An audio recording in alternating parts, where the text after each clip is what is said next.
Delishees, grab a plate and taste the delicious culture. I'm Jon Francois. I am Jon Thune today. Oh, yeah, Jon. I didn't even know we were going to get there. Why are you Jon Thune today? Because I'm determined to enjoy myself. And at the same time, I am so happy the chickens have come home to roost today. Either that man told a lie to Mike Johnson or he told a lie to Trump. And I don't know who he lied to, but I am very happy to see it happening. Oh my God. We'll definitely have to get into that for another episode. I was not expecting that turn, but thank you so much for that.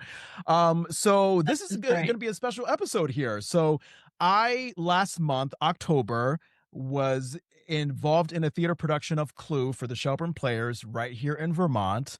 And it was one of the most fun, rewarding experiences of my life. Probably my first time getting back into theater in like 7 or 8 years. I'm so happy to be with some of the cast members from that show. And we'll have people introduce themselves in just a moment. But first, before we do that, listeners and viewers, if you don't know, background, Clue. It all started from a board game invented by Anthony Pratt in England in the 1940s. It was actually known as Cluedo. Did you know that, AJ? Because I know you were a fan of Clue as well. I did. And if you're listening to this podcast and you don't know what Clue is, I'm personally offended because how dare you step into this space with a gay man and not know about Clue? Yeah, I remember you had told me like a few episodes ago when we talked about this idea that like essentially Clue went big with the queer community. And I didn't even know that. That was the first that I heard of it. Clue and Casablanca are probably like my two biggest, like, whoa, okay, great. The gays love that. We do. Who doesn't love just a little shisty Clueness? And then, I mean, Casablanca, I want that love story. Same here, same here. So Cluedo is what it's known as in England, and just simply Clue is what it's known as here in North America.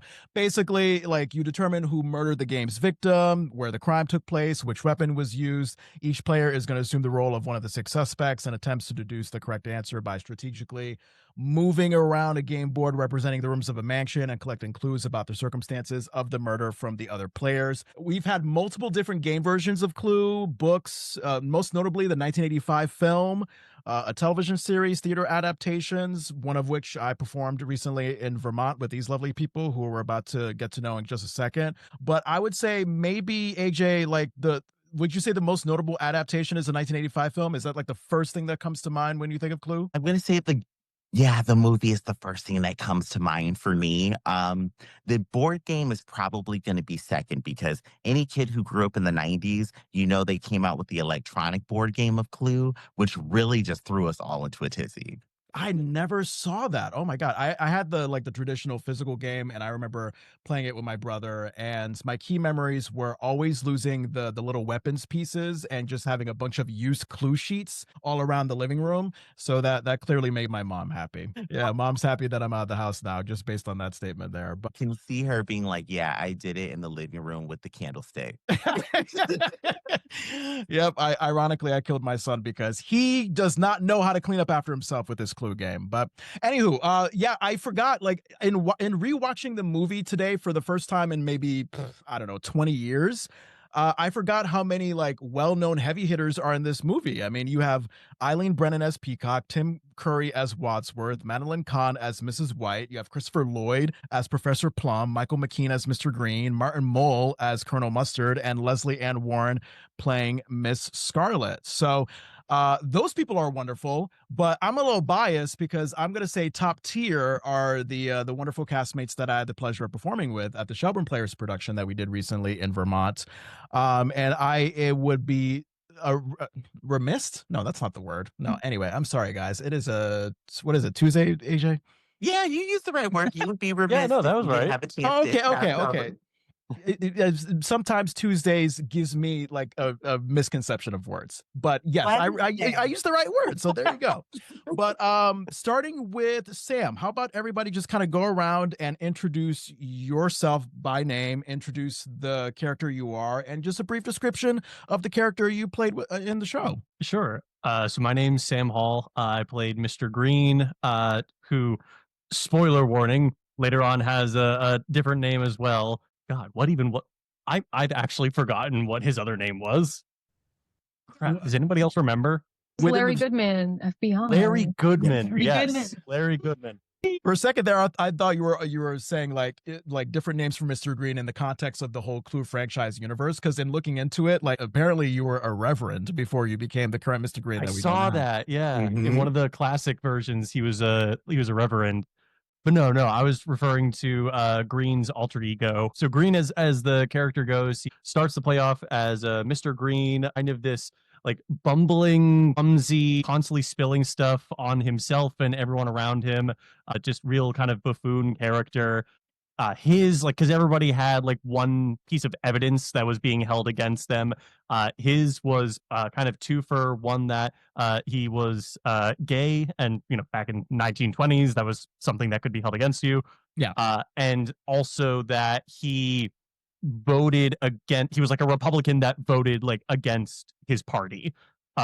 He like voted Democrat in one of the elections. So that was like the evidence against him, the reason why like he was being held there by John Body, you John. Yeah. Yeah. Oh, yeah.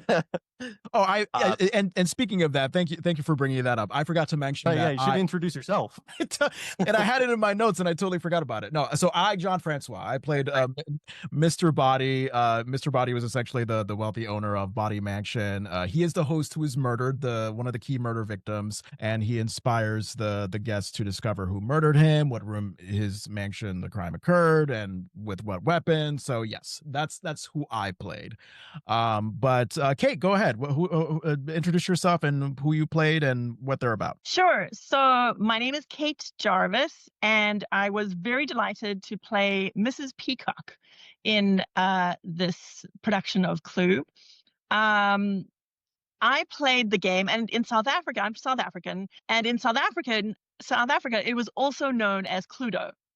So that was like a Commonwealth thing, British and South Africa. So yes, when I got here and I was like the game Clue, I was like, aren't you missing a doe? So I play Mrs. Peacock, who I played as the sort of like grande dame. She sort of wafts into the mansion and proceeds to just assume things about everybody. I hand my purse to the maid Yvette, and my fox fur stole to the cook, just presuming that everybody's sort of going to just wait on me. And I'm married to a senator, and my secret that I'm being blackmailed for is that I've taken bribes from lobbyists for the senator's vote. So she's, and she can't help herself. I come in with a box of chocolates and I'm like, oh, Bartlett, here you are. And there's a couple of Benjamins hidden under the caramels for you.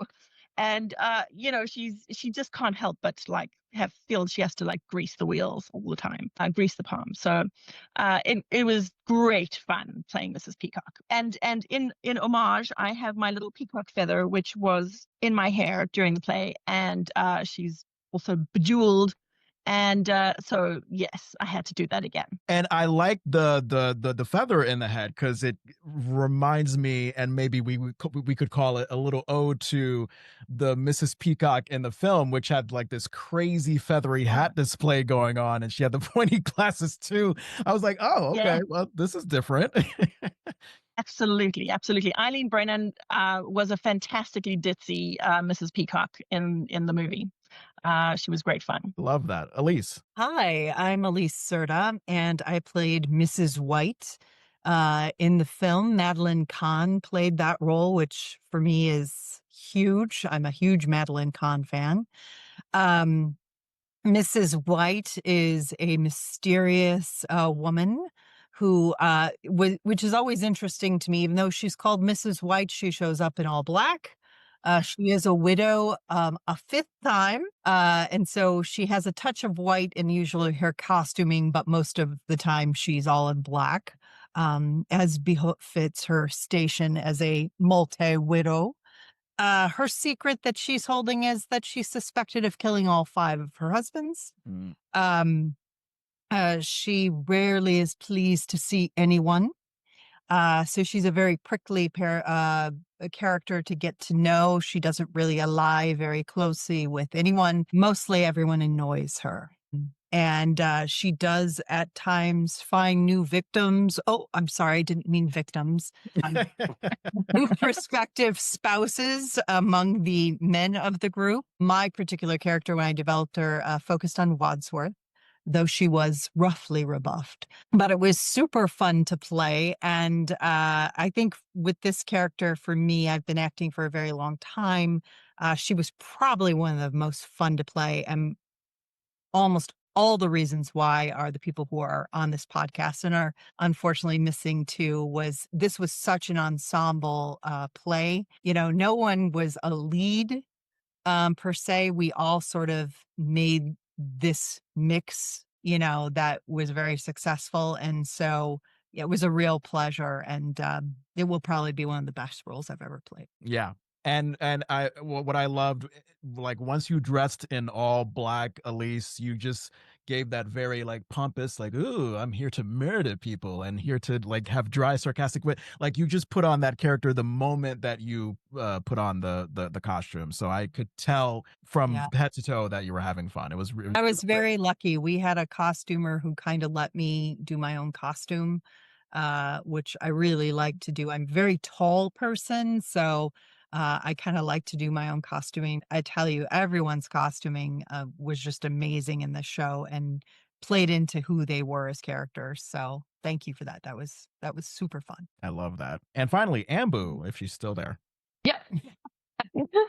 Okay, so I'm Ambu Deliba. It's my full name. I was Yvette, our lovely maid in the show. She's very girly, kind of sassy, very flirty. The script described her as loyal and sexy, which is kind of fun. I decided to play kind of cutesy with it. On the note of costumes, I love my costumes so much, and I'm so sad I don't own it now. I got the duster. That's all I got. But yeah, it was such a fun thing. I haven't gotten to do a lot of comedy as an actor. I've done a lot more drama or horror.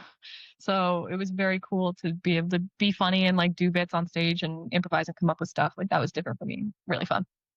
At the risk of putting everybody on the spot, does anybody have a favorite line from the show as their character? And if you do, wonderful. I would love to hear it as your character. Sam? Yeah. Definitely the one that sticks for me the most is there's an exchange going on between Colonel Mustard and the butler, and they're going back and forth, and they're like, I think they're trying to figure out like if there's anybody else in the house and like what's going on. And at one point, Colonel Mustard says, "Just give me a straight answer." And I, without missing a beat, turn and fourth wall break to the audience and say, "Don't look at me." And then I just like I cock myself to the side. I'm just like, just hamming it up like, don't you get it? Just like no other dialogue, but just looking and then laughing to the audience. And that for me stuck as for me as an actor, because I had this moment every show of, okay, these people are either laughing because they know this is what they're supposed to be doing in this moment, or because they get the joke of give me a straight answer and don't look at me, coming from the one gay character on the stage. Yeah. Anytime I heard the audience laugh at that, it was wonderful, and you sold it every time. So that's a great choice. How about you, Kate? Yeah.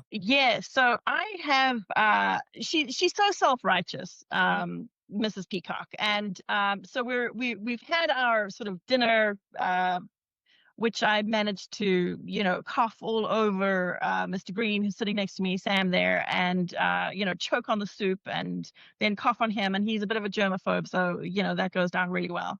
And then we head over to the study, and Wadsworth says we're all being bribed. And I'm like, oh, please, what am I going to blackmail me for? I go to church Sunday. She's just like so over the top, and she thinks she's just immune and inured to any kind of punishment or whatever, and she just she sort of bristles at the notion that her secrets are going to come out. And then the other great thing, which I absolutely loved, was when Mr. Body, who we thought was dead, we come back into the study after being in the kitchen, and Mr. Body's body is gone. Yeah. And we're all kind of freaking out. And then I go off to use the bathroom, and Yvette says, I say to Yvette, and she's like, oui, oui, madame, because she's French. And I'm like, no, I just need to powder my nose. Yep. Just really funny, quirky little things. And then I go off stage, and the cast has a scene together. And when I come back on, I've let out a blood-curdling scream. Yep. I'm sure you were deafened nightly, Jon, because Mr. Body is draped over my back, and he has the lead pipe sticking out of his head, and he's been murdered again. So yeah, so that whole scene just used to crack me up. It was just massively entertaining. And I apologize. We have to shout out the makeup artist who did a great job with the lead pipe and the blood on my forehead, making it look very gory and surreal for the audience. Does anybody remember her name? I forgot her name. Yes, that's Jenna Renoa. Jenna, yes. Yeah. Jenna was fantastic, because I always looked forward to that moment where I'm, hanging over your shoulders. I got the lead pipe bleeding out of my head, and then the audience just like, whoa, what? This is not what I was getting in for, but here it is. So I love that. And another line that I love from you, Mrs. Peacock, was an escort service in Washington. Like, it was. I always look forward to the audience's reaction to that, because of course it's a wink, wink. Like, yeah, of course Washington would be the place where you have escort services. Right, and she's so horrified and astonished. Like, it's an escort service, Washington. Yeah. Yeah. How about you, Alise? Husbands should be like Kleenex, soft, strong, and disposable. Yeah. Oh yeah. I really, she had some really good lines, but I have to say a lot of Mrs. White's lines and Miss Peacock's lines were connected. We kind of jockeyed back and forth, and I have to say it was just, the lines were really nicely done, and a lot of sort of parrying back and forth. But I will have to say, Sam, and I shudder to admit this, I did not get the gay reference until the second performance. Oh. I was standing on stage and listening to everybody laugh, and I was like, oh. Yeah. I felt incredibly stupid. But when I did get it, and I was like, I was trying not to break on stage, because you started, all of our lines kind of really evolved through in performance also. Yeah. But looking at Sam's face when he kind of went, towards the audience, I think that's when I was like, oh, I got it. It was funny. Oh my God. I think so. So that was a fabulous line, Elise. Thank you for mentioning that.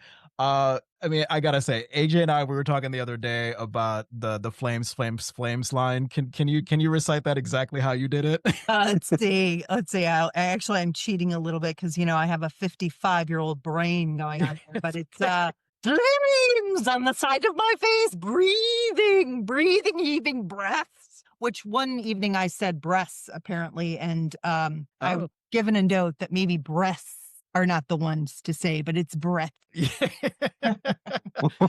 Yeah, I think AJ, that might be our favorite line from the show, isn't it? That is my favorite line from the show. I will recite it in the middle of a crowded room just to get on people's nerves. Gotta do that, Yeah. Guys.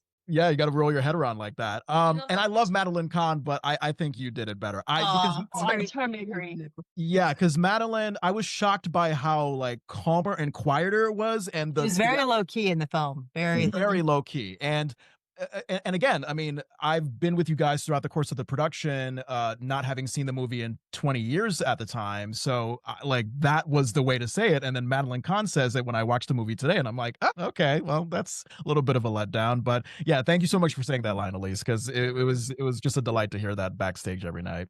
And then finally, Ambu, what was your favorite line as Yvette? Well, I just want to throw out that Madeline Kahn line was like one of the only improvised lines in the movie. Yeah. I watched the behind the scenes not too long. My God, that is right. Oh my God. Yeah. Thank you for pointing that out. Yeah. They didn't let them improv much. Anyway, I was really happy to be able to scream from off stage. That was a lot of fun.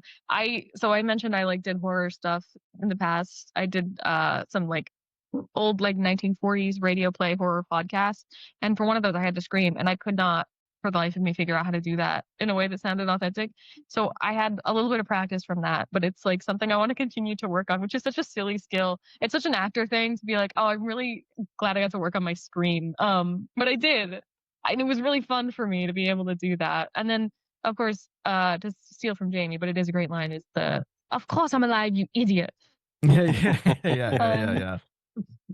I love that. That's great. Can everybody describe what the audition process was like? Because I'm curious as to, like, did everybody get the role that they always sought for? Were they thinking they were going to get something else? Starting with you, Sam, because I mean, I'll just briefly describe. I mean, for me, I only know Clue by the principal characters. So yeah, I mean, I read for Wadsworth, I read for Mustard, I read for Plum, and then our director Jamie suggested I read for Mr. Body, and then all of a sudden, over the course of rehearsals and whatnot, I discover, oh, okay, yeah, I can see why this would be the character you select for me. So I'm just curious as to what everybody's audition process was like in terms of, you know, what they maybe thought it was going to be, and, you know, compare that to what they ended up with. Yeah. So I went into the auditions. First of all, I only heard about the auditions because of my wife. She goes on Front Porch Forum, and she saw the auditions posted there. I was not planning on auditioning for anything. I was kind of just in, you know, doing my work and everything. I wasn't planning on it. And so she pointed it out. I was like, oh, this looks like something that you should like give it a shot. So I went into it with the thinking of, because my wife and I met after I'd already finished all of the shows that I did in college, and I hadn't done any theatrical performances since then. I just went right into working various jobs. And so I went into the audition process thinking, okay, I want to get a character that it would be the most fun for my wife to see me acting in like on stage capacity for the first time. And so I was like, okay, I don't want to go for any of the like gross characters. Like, I don't want to go for any of them that are like convicted sex offenders. I don't want to go for anyone that's going to be like actively like creepy on stage. So I was like, okay, that eliminates basically everybody except for Mr. Green and Wadsworth. Those are the ones that I was like, okay, these are like the cleanest. These are the ones that have like great like stage time, great scenes. My experience with Clue was basically just playing the board game and then the Tim Curry movie. So I was like, all right, I'm gonna go into my audition, and I don't want to just do Tim Curry's Butler. And so I was like, what's another like British style voice that I could do? And so my wife and I had just finished our second watch through of What We Do in the Shadows, and so I decided to go for Laszlo. I did a Matthew Barry impression for my audition of the Butler, which I didn't get that role. So maybe that says something about it. But I was really, honestly, like I was gunning for Wadsworth. I was gunning for the Butler role, and Mr. Green I saw as like, oh, you know, he's like one of the main cast members and he's not a total creep. So I knew like he had that great reveal at the end where he's like, you know, the FBI agent and everything happens with that. So I thought either of those would be good, and did the audition for the Butler. Thought it went great, and I get the call from our director Jamie. He's like, I really want you for Mr. Green. And so I kind of had the reaction of like, oh, man, I was, what, you mean this like random like comedic British accent that I pulled out of my butt didn't get me the role? But honestly, like, I would not have changed a thing. I think Craig did an absolutely amazing job as Wadsworth. And I really connected with Mr. Green's character in a way that I didn't quite expect going into the auditions. So I'm very happy with how it turned out. It just wasn't like in that moment, immediately post audition, what I expected the result to be. So I decided to sort of hedge my bets and try out for all three of the guests, the female. Okay. So I had worked on the sides for Miss Scarlet and Mrs. White and Mrs. Peacock, but I kind of kept coming back to Mrs. Peacock. And then it was either shortly before the audition or maybe the day or so after. No, it must have been the week before, actually. And I was doing the New York Times games, and I was playing the mini crossword, and the clue was a Peacock character in Clue. And the answer was Mrs. And I was just like, Yeah. It's destiny. yeah. So I went into the audition and just thought, oh well, I'll just give it all a go and see what resonates with the director. But I'd prepared Mrs. Peacock probably a little better than any of the others. And so I was delighted when I got the call from Jamie, and he was like, would you be our Mrs. Peacock? And I was like, yeah, I absolutely will be Mrs. Peacock. So yeah, it was great fun. It was great fun. Love that. Also, and getting to know you, I didn't realize your natural South African accent until maybe like a few rehearsals in. I thought that was a part of the Mrs. Peacock character. And then when I heard you naturally speak, it was like, oh, that's nice. That makes it even better. Alise, what about you? Mine was a little weird. I wasn't originally going to try out. I had come off of a couple of shows, and I was a president of a theater company, so I was kind of burnt out. But Jamie and I so I started acting again 15, 16 years ago when I first came to Vermont, and Jamie directed the first show that I was in. And so we kept in touch over the years, and he reached out and asked if I would come and audition. And I was sort of like, I always do this. I'm never going to do another show again. And I said, oh, okay, I'll try out. And I have to say, there was about 25 people in each night of auditioning. Oh, so my I God, want that's to insane. congratulate everybody who was cast, because it was really competitive. And Yeah. there were a lot of people who could have played these roles and taken them, I'm sure, in a different direction, but were very talented people. So I think anytime I'm sort of in the company of all these other really talented people, I'm always astonished when I get cast. It's always just sort of like this, wow, me?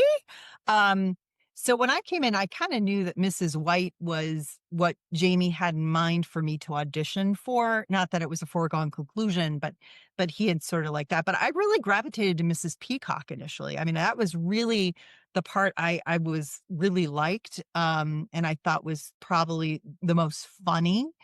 But as I was being put back on stage for Mrs. White, she grew on me. And also I saw some other actors doing amazing jobs with Mrs. Peacock. So I just sort of gave that a chance. And also my stepson, Ben Serta, played Mr. Colonel Mustard, and we were auditioning on the same night. So, and this was really amazing. None of the people that were a cast auditioned with me on my night. So everyone who was cast was a complete surprise to me. Because I don't know if other actors do this, but I kind of cast the show by who auditions the night that I go. And I'm like, well, that person can play that and that person. Yeah. So when I actually showed up the first day and saw everybody, they were brand new to me, except for Ben.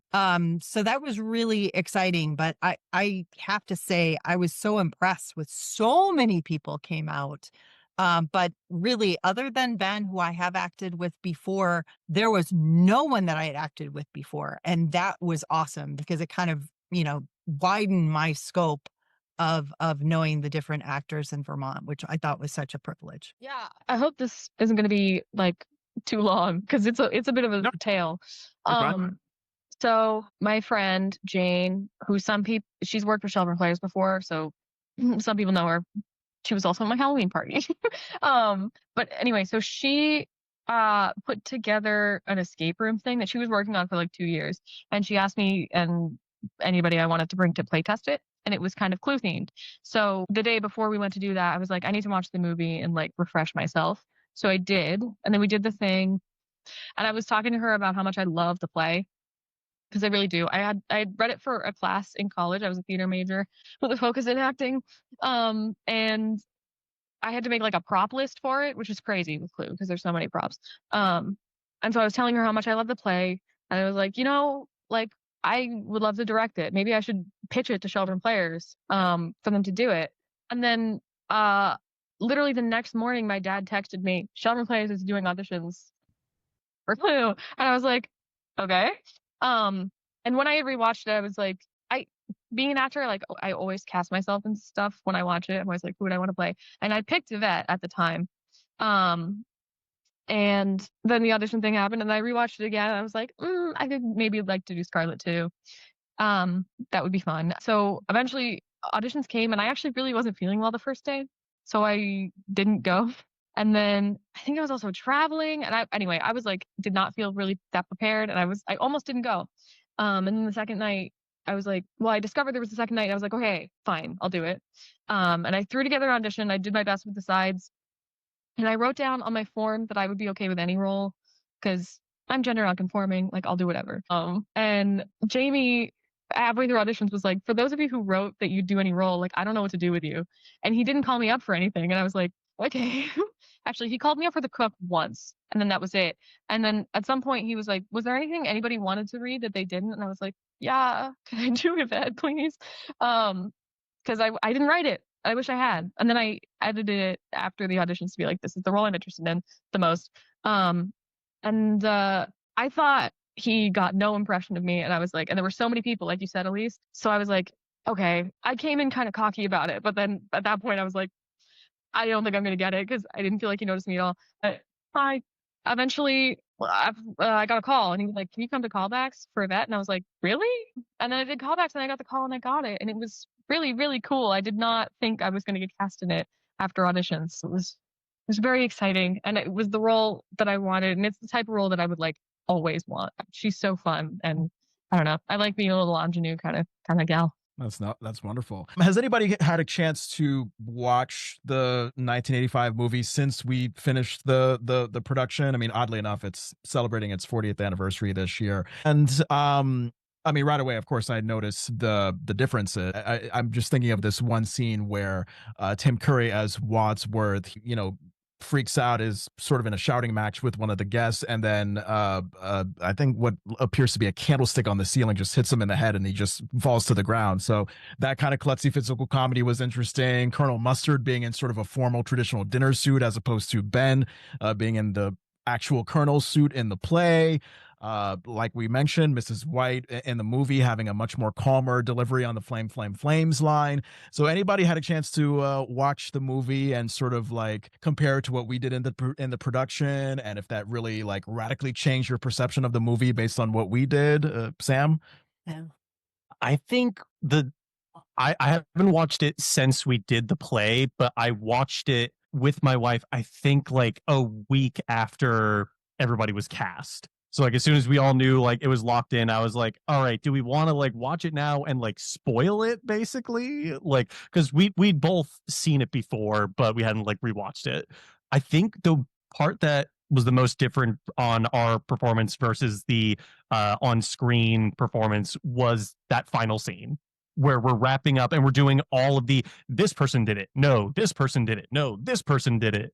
Of course, when you're doing it in film, you have editing. Yeah. You can chop things together. You can do actual like on-screen transitions, which in the 1985 movie they did. That's how it happened, but it could have been like this. And then they would just restart the scene as on stage. We didn't have that luxury. We couldn't just like have Gunnar walk on with a cue card that just reads, that's how it could have happened, but what about this?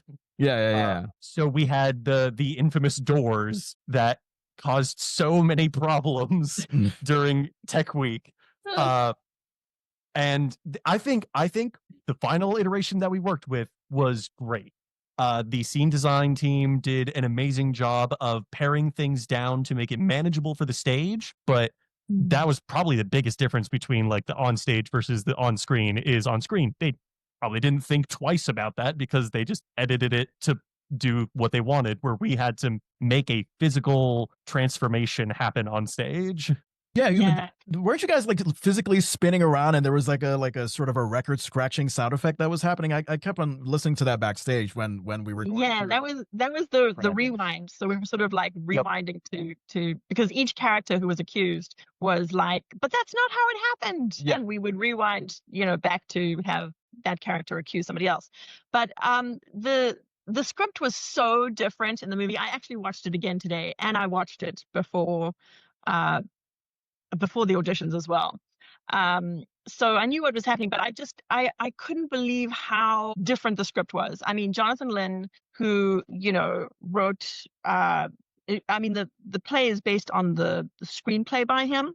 And there were just so many changes. There were so many lines that came out of different characters' mouths. And, initially it was like Mrs. White and Mrs. Green slurping the food at the dinner table and not Mrs. Peacock. And I'd forgotten sort of details like that. But also their performances were so restrained compared to ours. I was like, where's the life? Where's the joie de vivre? Like, it felt very restrained. Which, perhaps is something about our performance, because ours was, I think, very energetic and very sort of out there. But yeah, I just, watching it the second time, I was kind of like disappointed in the movie a little bit, because I just love what we did, and it just seemed a little restrained. Yeah, I mean, even Mrs. Peacock in the movie, Eileen Brennan, I was like, but she could be so much more batty. And she was a bit batty, but that was like helped in large part by her headpiece, I felt.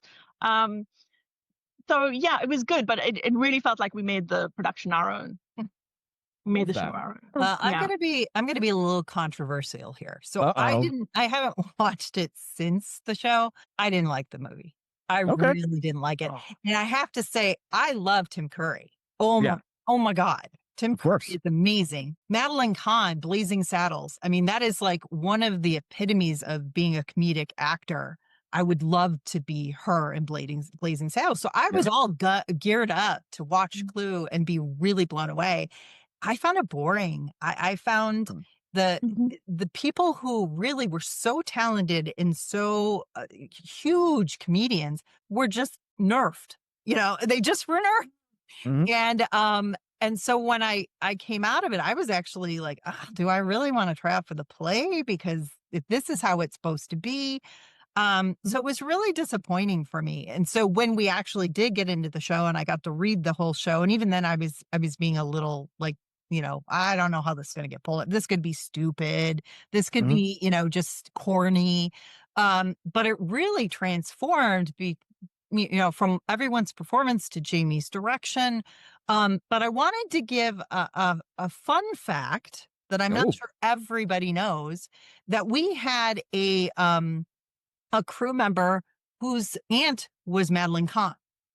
Oh, wow. And one of our stage managers, out of the two fabulous stage managers we have, her aunt was Madeline Kahn. Oh, my God. She actually met her several times. I think there was some estrangement in family, so I don't want to speak up for her. She said the first day I came, she said, just to let you know, and no pressure, my aunt is Madeline Kahn, or was Madeline Kahn. And I was like, oh, I thought she was joking with me, and she wasn't. And one of our performances, I didn't realize what a cult film this was. Yeah. To, yes, certainly LGBTQ plus communities. But there was a young woman who I was talking with my parents, and I got a tap on the shoulder, and she said, I'm sorry to interrupt you, but could I talk to you for a moment? And she had a friend standing next to her. And she said, my friend is a huge fan of Mrs. White. And she came up and she had a Madeline Kahn t-shirt on with Mrs. White as Mrs. White. And she said, would you mind doing a line for her and taking a picture with her? And this is Vermont Theater. We're not famous people here. Right. But I was like, here's my little 15 minutes. And I took a picture with her, and I sort of did some lines and creeped her out, and she giggled. And, it just was so much fun. And it was Madeline Kahn that was kind of this linchpin. And so I would say I would probably not watch the film again, but I would go see the show again. When if it comes back around, I will definitely go and see it. Yeah. And to your point, Elise, I mean, you're not alone. I know when it came out, it was not received too well. And I think it has even today, it has like a 73% on Rotten Tomatoes, even with the cult following that it got. But yeah, I do know that there were, criticisms of it dragging in certain parts. I mean, in particular, the big moment where Wadsworth has his theatrical reenactment of the events leading up to the murders. It was more extensive, more lengthier than I thought. Very physical. Mr. Green was definitely used as his pawn throughout, so that would have been funny, of course, to see that up on stage with Craig and you, Sam. but you know, we a limited community theater space versus like massive Studio 16 and 17 at Paramount Studios. It's a different situation. How about you, Ambu? Differences between the movie and the show, if you had a chance to watch the movie after we did the production. Well, first of all, I guess I'm like kind of on the opposite spectrum of Elise because I love this movie. Yeah. A large part of it is the cast, and also I don't know, the movie and the play are kind of meshed for me because I experienced them around the same time in my life, so it's not like separate. But yeah, one of the big differences is sort of like Sam said, the ending, but more from like the thing that sticks out to me is the fact that the play has an ending like for every single character, whereas the movie just has the three. Right. And I just think that's really, I don't know, it's really interesting. I like the play better for that, and I like also that the play with every ending has the it was person in room with weapon structure that you say in the game, where that only happens once in the movie. And I don't know, I just think I think the references to the game are better in the show, especially with the stuff that Jamie added with the pieces and the dice and stuff like that. Like that's not in the script, but it was really fun and cool.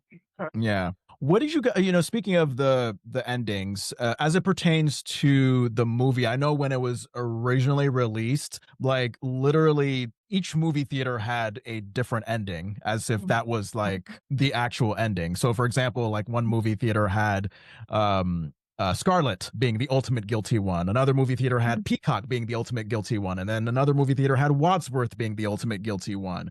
What do you guys think about that concept? The fact that you can go into a screening of Clue, or just, I don't know, any showcase of Clue, and they're just going to give you one ending as opposed to, you know, pretty much what we've experienced over the 2 months doing this production, which was, oh, here's how this happened, here's how that happened.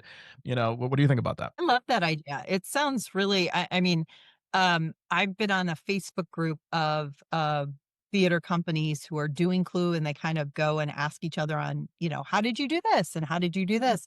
And there was one high school that had a cast, like this is the lead pipe cast, and this is the, you know, the rope cast. And apparently the play does have different versions with different endings. Yeah. I think when we first did the show, somebody got the wrong script with the wrong ending. Oh. So they still did. I don't know if they did a different one for each version, but it sounded like they did that with the play too. And I thought to me, that would be really interesting. Talk about word of mouth spoilers, because when you come out and you're like, well, I went, and guess what? Mrs. White did it. And then the person who went the next week said, no, Mr. Green did it. Mm-hmm. And can you imagine the word of mouth and the sort of the chaos that would come out of that, and people then trying to go to different versions so they could see all of them? I mean, that to me is marketing genius. Yeah. It reminds me, the way the movie was released like that reminds me of the musical The Mystery of Edwin Drood, which is based on the unfinished novel. And when you see that musical, the audience votes on who they think the murderer is, I believe, and that changes. They might be two votes, the murderer and then someone else. And then that changes the ending. So each audience can potentially get like a totally different ending depending on how they vote. And that's super interesting and kind of, I don't know, it feels kind of similar. And I feel like you could do something like that with Clue, where you try to take a poll of some kind of who's guilty.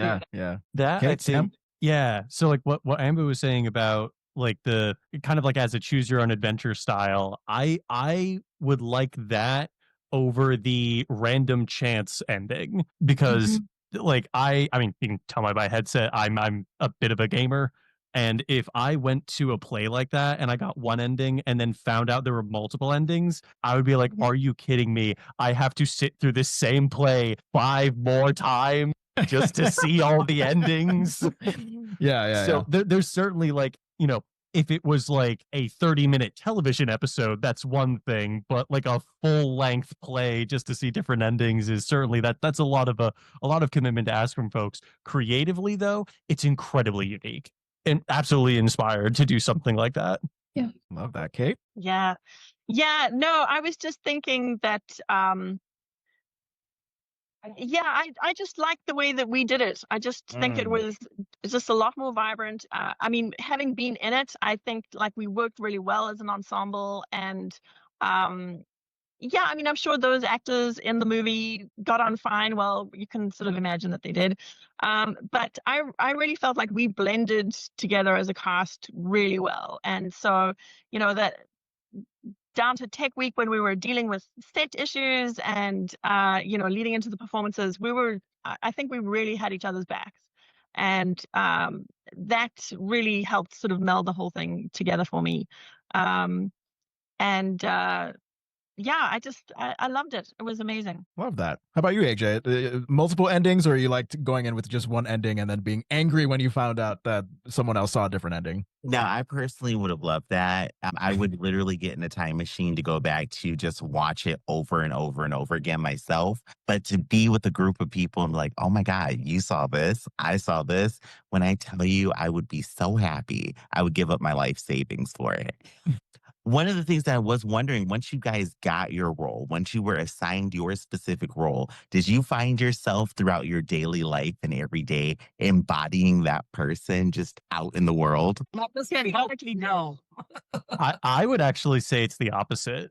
As far as like what I found was I was putting a lot of myself, like my own mannerisms, into the character rather than the character influencing how I would go about. Certainly, like when I was like, in the car rehearsing my lines, like, yeah, we absolutely have to like get into character for those things. But there was like, I to show nervousness as Mr. Green, I would often have like my like hands kind of like up by my throat, almost like defensively, and that is like, it's not something I do frequently, but like it, like when I trace back to like my childhood and like how I behaved, and I'm like, oh yeah, I would, this is how I would be if I was like scared or nervous. So yeah, kind of the opposite, I would think. Yeah.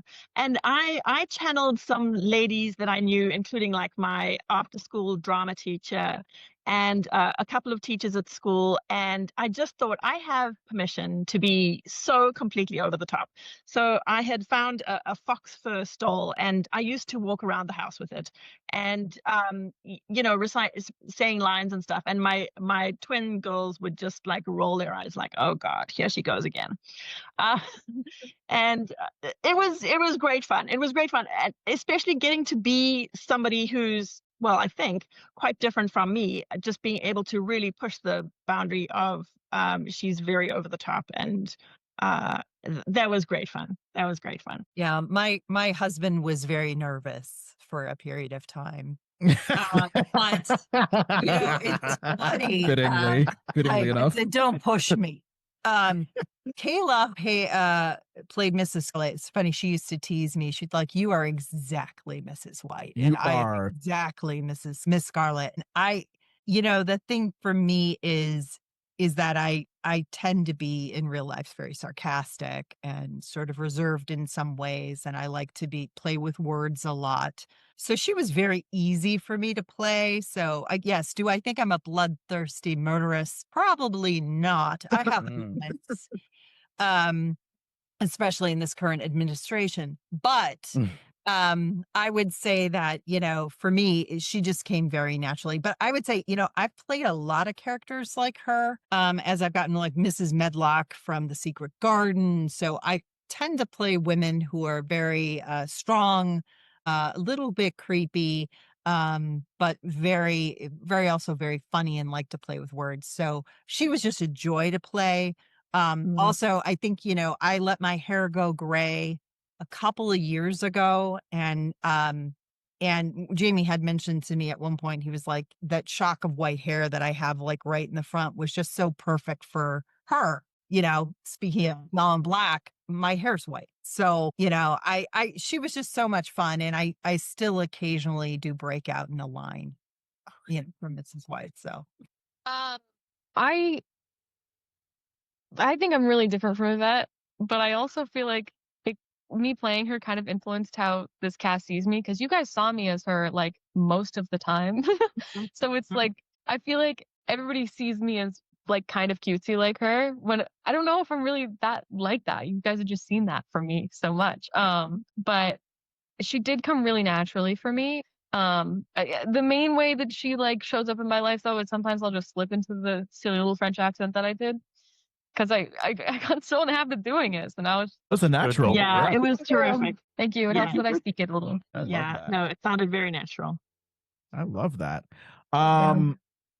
I was finding out things about the movie that I didn't know about. Maybe you guys knew about it yourself, and I just wanted to get everybody's thoughts about it.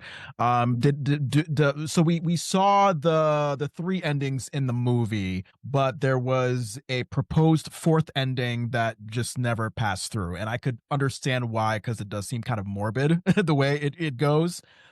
So originally they had a fourth ending where Wadsworth commits all the murders in the mansion. He reveals he poisoned the champagne. He leaves no witnesses, like the six guests just all die. Officers arrive and capture Wadsworth. He breaks free, steals a police car, and his escape is thwarted when three police dogs lunge at him from the back seat. So that was the proposed fourth ending. Any thoughts about that? And if you would like to see that. That is so dark. That is so dark. No, that is a step too far. I can understand why they were like, nah, I don't think we're going to explore that one. Don't just kill everybody. I love a total bloodbath. I am for a total bloodbath and the dogs win. That's my Oh my God. I am with you, Alise. This is like the Joker version of Clue. Like Batman loses, everything's over. I need this to be made into a movie.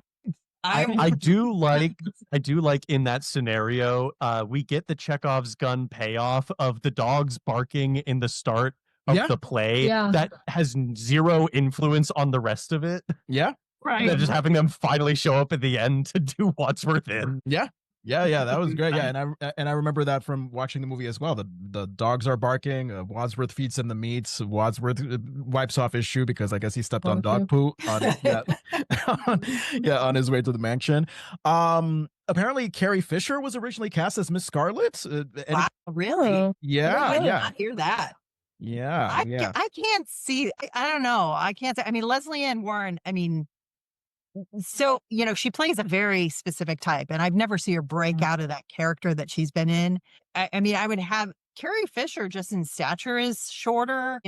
I seen her in all the roles. I mean, other than just Star Wars. And I'm thinking about when Harry Met Sally, she played the friend, and having her play like the sex pot or the madam who's this sort of devious character, that would be a real stretch for her. I would think. I will say I watched Blues Brothers for the first time recently. I feel like her character in that kind of lends a little bit to Scarlet more than most of her other ones. I can agree with that. Blues Brothers is one of my favorite movies to watch, and I can agree. I loved it. I'm obsessed with it. I was laughing the whole time. It's really funny. Awesome. And just one final casting note from the movie, because he wasn't as well known at the time. They were considering Rowan Atkinson as Wadsworth. Oh, wow. Yeah, I know. Who we later know as Mr. Bean. And yeah. Blackadder, Mr. Bean. Yeah. The voice would of have been Zazu such in a The different Lion King. performance. That would be For his physical comedy too, and he's such a distinctive look. I mean, I always think about when I think Rowan Atkinson's what he does with his face.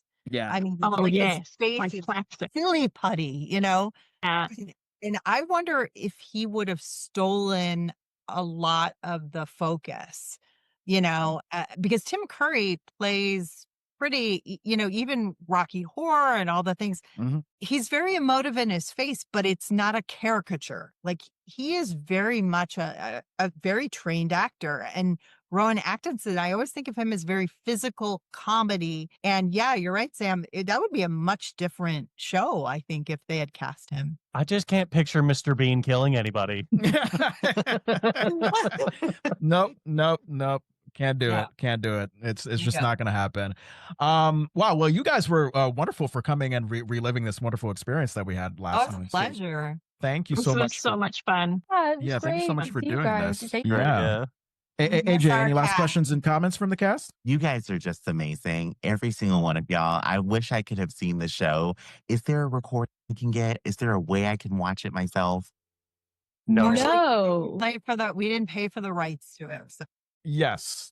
We for legal reasons, we will say that there is no recording that exists. Okay. Not that we're willing to admit to, AJ. There Yes. is clip. Yes. There are pictures you can have. Yes. Yes, I'll take the pictures.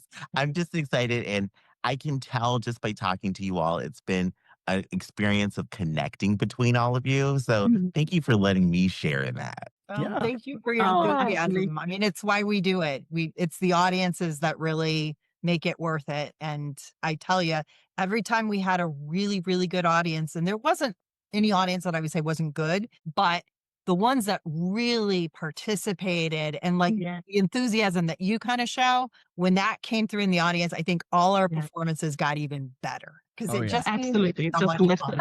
Yeah. That's the magic of theater, man. Yeah. And we and AJ, we made a lot of money for the Shelburne Players. I think we were like the highest selling show in 8 years. Highest show ever. Every show sold out every show, and we actually pushed the capacity of the shows to 200 plus, which was unheard of for Shelburne. So in total, it sold over 1,000 tickets. Yeah, crazy. Oh, absolutely. And one of course, the greatest attractions that people came for in the show, Sam, your sweat. You want to talk about that? Oh, man. I thought, listen, you were about to end the show. I was like, I got off scot-free. Talk about it if you don't want to. Okay, yes. So this was a very active show.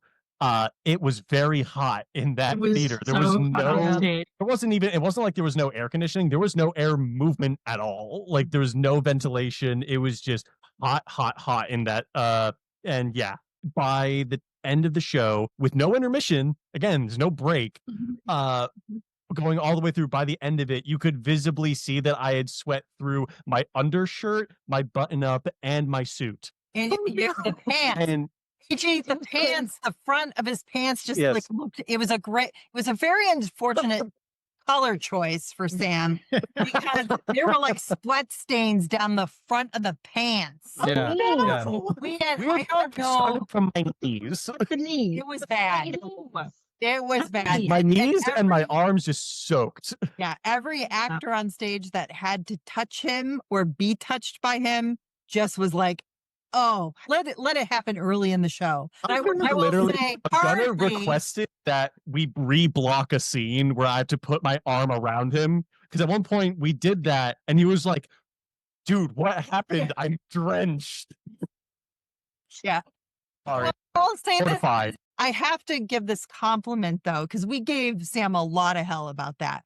But really, part of the reason, aside from because we all were in this really hot environment, and I know we all were sweating to a certain point, Sam put so much physical comedy into what he did that, we all were sweating, we all were moving pretty, but Sam like put it on 100. You know what I mean? Yes. And so there was no way, even if in an air-conditioned theater, that role for him would be so physical that it wouldn't surprise me if he was drenched every night, even if in the best circumstances. And that's the performance, right? Yeah. I feel like that's what made you stand out so much as Green, though, is the amount of physical comedy you put into it. You are so skilled at that. Yeah, definitely. Yeah. It's the most fun role I've had as far as like physicality goes. And I'll credit Jamie for just like letting us do whatever we wanted, because I'm very much an actor who's like, if you give me no limits, I'm going to just keep going. Like I will have no restraint. And that's one thing I want to say about Jamie. Kudos to Jamie, because he said to us from the beginning, I want you to play. I'm not going to tell you what to do. I'm not going to show you how to find your character. I want you to play with all the toys in the sandbox, and you'll find your way. I'll let you know if what you're doing is horrible, but other than that, like just play, try out different things.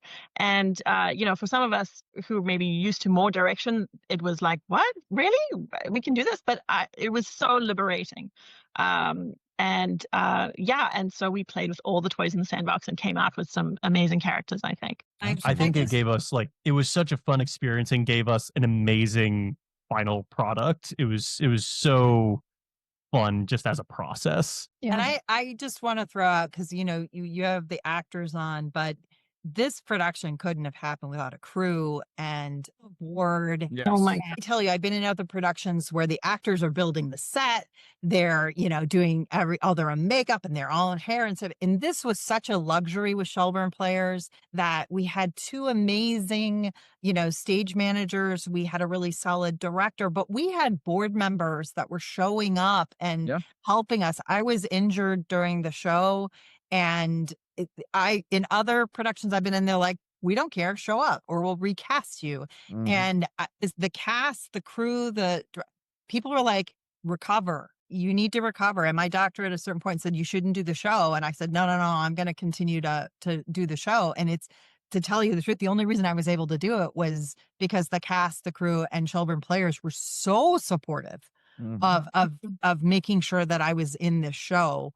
And the support was just amazing. I don't think we could have had as a successful show if we didn't have the cast and crew and the support of the board for the players. I just have to throw out kudos to them, because I've been on the other side of things, and it's a lot of work. It is. How is your knee? How is your knee, by the way, Alise? It's still bad.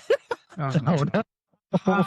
We were devastated to lose you, Alise. Yeah. We couldn't have done. Else doing that role. I feel like a football player. I feel like a football player now. I have an acting injury. And it's still painful, but yeah. But oh well, the things I do for art. Yes. Yes. All right. Well, thank you so much, guys, for your time. I love it. And we'll just kind of remind people at the end to listen to the Delicious Culture wherever you get your podcasts. We're on Apple, Spotify, iHeartRadio, SiriusXM, wherever you get your podcasts. Basically, you can email us at thedeliciousculture@gmail.com with any questions, comments, concerns. At The Delicious Culture on Instagram, YouTube, and TikTok is where we are. I would love to give everybody a chance to promote anything you'd like, anything you want to mention, what you're up to, what your socials are. I would just say this. I mean, in general, community theater. If you have community theater that's thriving in your state, in your, community, if you're not an actor, give it a try. If you've never done this before, it's worth it. And if you're not someone that wants to go on stage, work behind stage, or give your money to local theater. We need it more than ever. Yeah. And, I'd say search it out. You're going to find some incredible talent that's right there in your community. Awesome. Anybody else? Yeah, I've got nothing. Don't look for me. Yeah. Don't try and find me. I do voice acting, stage acting. I haven't done any screen acting yet, but I would. So if anybody's listening who wants a knee, Well, how can they find you, Ambu? Like, tell them how they can find you. I guess probably my Instagram would be good, which is I_am_boo, BU. There It's you a little go. pun on my name. Love that. So yeah. How about you, Kate? I do not have anything super interesting as a handle on Instagram or anything, but I'm just getting back into acting after 28 years of being away, and this is my second show with Shelburne Players, and so I'm still sort of exploring the waters, but loving it. But yes, just loving it. Just looking at all the opportunities. Yeah. Awesome. And finally, you, AJ. Everybody, you can find me on TikTok and YouTube right now at AJ Vandertunt. Contribute to local theater. Right now, I will tell you guys that this has been fun for me to listen to you all, because my only theater experience is ever being in pit orchestra for years at a time, and we're under the stage, so nobody ever sees us. Right. So it's so awesome to interact with people who are above the stage. That's awesome. And I love that. And for all the guests in the room, AJ and I usually like to wrap up the show with a bit of wacky, ringing deliciousness. Do you mind, AJ? Yes. Tonight, you guys, I suggest that everybody who listens, everybody who's watching, please go make yourself a delicious bowl of monkey brain soup and enjoy that deliciousness.